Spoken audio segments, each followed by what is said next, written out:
কোথায় বাস করেন, where do you live in. তো এই প্রশ্নের আনসারটা আমি দিয়েছি।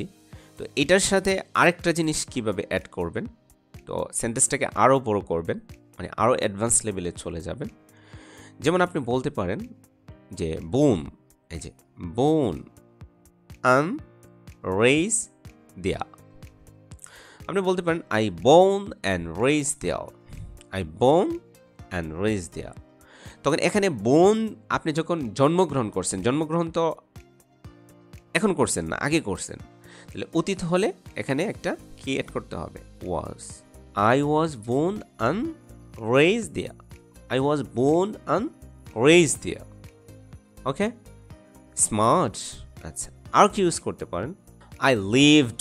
এখন কিন্তু লিভ বলা যাবে না, কারণ অতীতে বলতেছেন। I lived there since I was a child, since I was in high school, since I was in university. I live there since I was in high school, I live there since I was in high school. যখন অতীতের কথা বলবেন, I was born and raise there, অনেক smart, একদম 8 লেভেলে। ঠিক আছে, এটাও বলতে পারেন, এটাও ভালো, 7.5। বুঝতে পেরেছেন?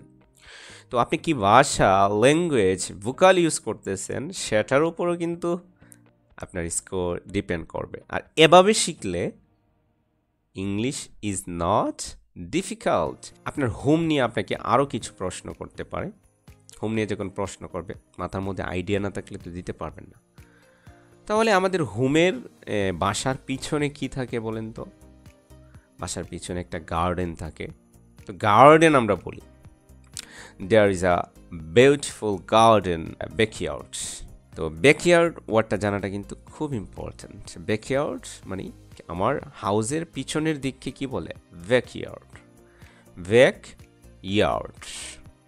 দেয়ার is a nice beautiful garden in the backyard. মনে থাকবে। এরপরে আপনার হোমে আর কি থাকে বলেন তো? ব্যালকনি। আচ্ছা, এখন এই ব্যাকইয়ার্ড একটা প্লেস আর ব্যালকনি একটা প্লেস, তখন এটার সেন্টেন্সটা দেয়ার দিয়ে তৈরি করতে হবে। যখন সিঙ্গুলার হবে, দেয়ার এ হবে, তখন হবে দেয়ার ইজ আ ব্যালকনি। বুঝছেন? দুইটা থাকলে দেয়ার আর 2 ব্যালকনি। ওকে, তো এখানে দেয়ার দিয়ে সেন্টেন্সটা, মানে এই দুইটা তৈরি করতে হবে কি দিয়ে? দেয়ার দিয়ে।